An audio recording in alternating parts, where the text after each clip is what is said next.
Kristine Duell, one of the store owners. The very person who found Heidi's confidential drug informant card dropped in her store parking lot.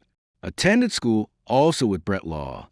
Kristine, her own grandmother, puts Kristine at the D&W convenience store sooner than anyone understands.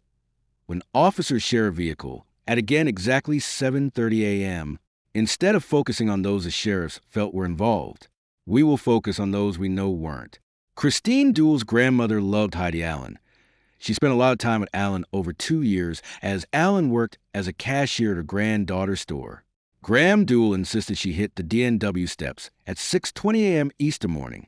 She spoke with Heidi Allen for a half an hour. If we give and take 5 minutes of travel time for an elderly female to walk 50 yards from the store door to her front door, it's giving Kristine Duell 5 minutes extra, but still lands Kristine Duell on scene if you coupled her statement with witness Rob Lambardo's statement, placing Heidi Allen with, for other people at the D&W store at 7:30 a.m., Kristine Duell, an unknown sheriff, Brett Law's Ford Bronco, and Daniel Barney red Ford truck all seen. At the D&W all at 7:30 a.m. unknown to anyone which officer was there, as Gram Duell only saw a sheriff's car parked in the parking lot. Why would Gram Duell have any need to lie? This is what she said. It's all documented in the 1994 news, April 7th, by the Syracuse Post Standard reporter who sat down with Gram Duell and interviewed her. Gram, stated Allen, said she would have to reset the clocks ahead an hour. But Gram noticed the clock on the wall was never changed, and that time stood still for Allen. Gram claimed she exited the store at 6:45 a.m. after purchasing a newspaper.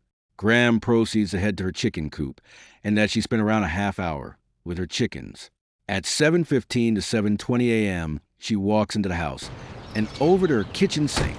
She noticed a sheriff car parked at the D&W. 10 minutes pass, and she sees her granddaughter run across the yard at 7:30 a.m. Guess what happened, Gram? Heidi is missing. Gram Duell, without knowing, put her granddaughter on the scene at to 7:30 a.m.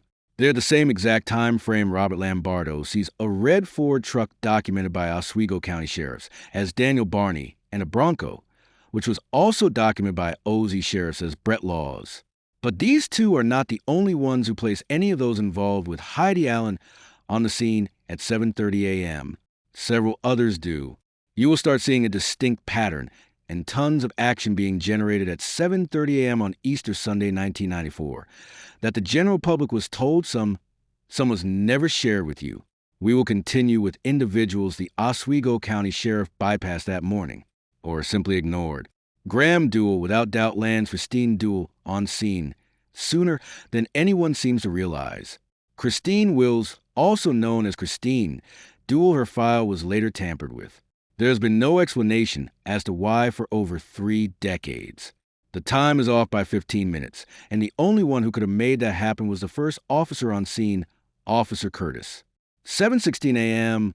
was the original last checkout, crossed off with no explanation as to why, just as the original prime suspect was.